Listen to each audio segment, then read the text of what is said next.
The Tree. By H.P. Lovecraft. Fata, viam, invenient. On a verdant slope of Mount Maenalus, in Arcadia, there stands an olive grove about the ruins of a villa. Close by is a tomb, once beautiful with the sublimest sculptures, but now fallen into as great decay as the house. At one end of that tomb, its curious roots displacing the time-stained blocks of Pentelic marble, grows an unnaturally large olive tree of oddly repellent shape, so like to some grotesque man, or death-distorted body of a man, that the country folk fear to pass it at night when the moon shines faintly through the crooked boughs.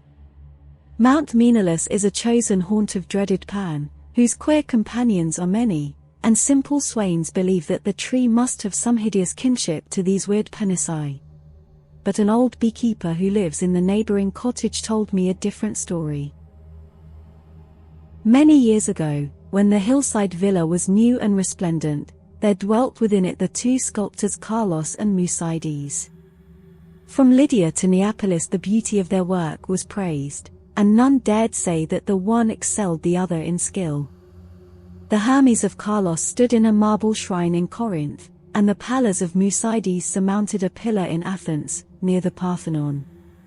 All men paid homage to Carlos and Mucides, and marveled that no shadow of artistic jealousy cooled the warmth of their brotherly friendship.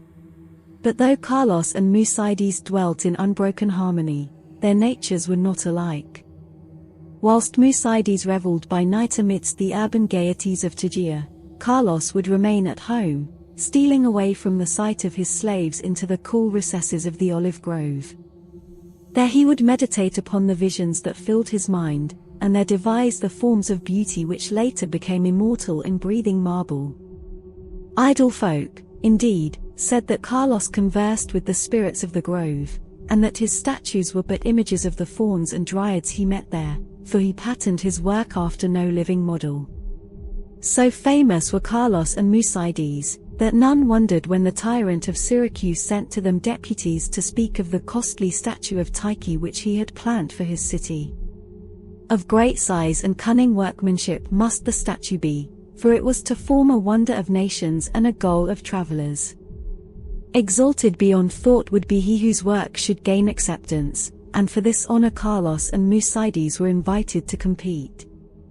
Their brotherly love was well known, and the crafty tyrant surmised that each, instead of concealing his work from the other, would offer aid and advice, this charity producing two images of unheard of beauty, the lovelier of which would eclipse even the dreams of poets. With joy the sculptors hailed the tyrant's offer, so that in the days that followed their slaves heard the ceaseless blows of chisels. Not from each other did Carlos and Mucides conceal their work, but the sight was for them alone. Saving theirs, no eyes beheld the two divine figures released by skillful blows from the rough blocks that had imprisoned them since the world began. At night, as of yore, Mucides sought the banquet halls of Tegea whilst Carlos wandered alone in the olive grove. But as time passed, men observed a want of gaiety in the once sparkling Mucides. It was strange, they said amongst themselves, that depression should thus seize one with so great a chance to win art's loftiest reward. Many months passed, yet in the sour face of Mucides came nothing of the sharp expectancy which the situation should arouse. Then one day Mucides spoke of the illness of Carlos, after which none marveled again at his sadness, since the sculptor's attachment was known to be deep and sacred. Subsequently many went to visit Carlos, and indeed noticed the pallor of his face, but there was about him a happy serenity which made his glance more magical than the glance of Mucides, who was clearly distracted with anxiety, and who pushed aside all the slaves in his eagerness to feed and wait upon his friend with his own hands. Hidden behind heavy curtains stood the two unfinished figures of Tyche, little touched of late by the sick man and his faithful attendant. As Carlos grew inexplicably weaker and weaker despite the ministrations of puzzled physicians and of his assiduous friend, he desired to be carried often to the grove which he so loved. There he would ask to be left alone, as if wishing to speak with unseen things. Mucides ever granted his requests, though his eyes filled with visible tears at the thought that Carlos should care more for the fauns and the dryads than for him. At last the end drew near, and Carlos discoursed of things beyond this life. Mucides, weeping, promised him a sepulchre more lovely than the tomb of Mucides, but Carlos bade him speak no more of marble glories. Only one wish now haunted the mind of the dying man, that twigs from certain olive trees in the grove be buried by his resting place, close to his head. And one night, sitting alone in the darkness of the olive grove, Carlos died. Beautiful beyond words was the marble sepulchre which stricken Mucides carved for his beloved friend. None but Carlos himself could have fashioned such bas-reliefs, wherein were displayed all the splendors of Elysium. Nor did Mucides fail to bury close to Carlos' head the olive twigs from the grove. As the first violence of Mucides' grief gave place to resignation, he labored with diligence upon his figure of Tyche. All honor was now his, since the tyrant of Syracuse would have the work of none save him or Carlos. His task proved a vent for his emotion, and he toiled more steadily each day, shunning the gaieties he once had relished. Meanwhile his evenings were spent beside the tomb of his friend, where a young olive tree had sprung up near the sleeper's head. So swift was the growth of this tree, and so strange was its form, that all who beheld it exclaimed in surprise, and Mucides seemed at once fascinated and repelled. 3 years after the death of Carlos, Mucides dispatched a messenger to the tyrant, and it was whispered in the agora at Tegea that the mighty statue was finished. By this time the tree by the tomb had attained amazing proportions, exceeding all other trees of its kind, and sending out a singularly heavy branch above the apartment in which Mucides labored. As many visitors came to view the prodigious tree, as to admire the art of the sculptor, so that Mucides was seldom alone. But he did not mind his multitude of guests, indeed he seemed to dread being alone now that his absorbing work was done. The bleak mountain wind, sighing through the olive grove in the tomb tree, had an uncanny way of forming vaguely articulate sounds. The sky was dark on the evening that the tyrant's emissaries came to Tegea.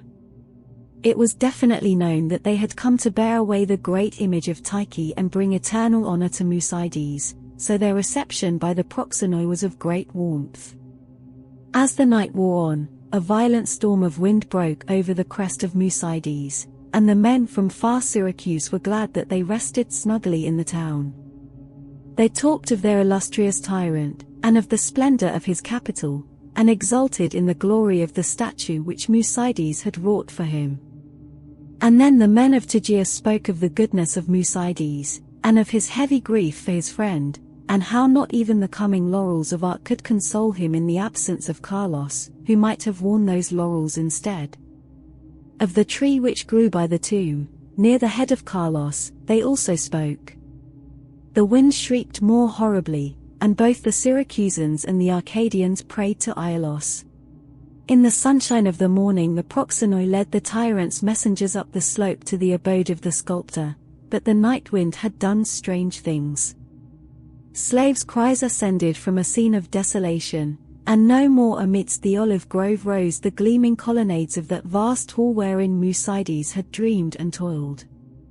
Lone and shaken mourned the humble courts and the lower walls, for upon the sumptuous greater peristyle had fallen squarely the heavy overhanging bough of the strange new tree, reducing the stately poem in marble with odd completeness to a mound of unsightly ruins. Strangers and Tegeans stood aghast, looking from the wreckage to the great sinister tree whose aspect was so weirdly human and whose roots reached so queerly into the sculptured sepulchre of Carlos. And their fear and dismay increased when they searched the fallen apartment, for of the gentle Mucides, and of the marvelously fashioned image of Tyche, no trace could be discovered. Amidst such stupendous ruin only chaos dwelt, and the representatives of 2 cities left disappointed, Syracusans that they had no statue to bear home, Tegeans that they had no artist to crown. However, the Syracusans obtained after a while a very splendid statue in Athens, and the Tegeans consoled themselves by erecting in the Agora a marble temple commemorating the gifts, virtues, and brotherly piety of Mucides. But the olive grove still stands, as does the tree growing out of the tomb of Carlos, and the old beekeeper told me that sometimes the boughs whisper to one another in the night wind, saying over and over again, "Ida, Ida." I know, I know.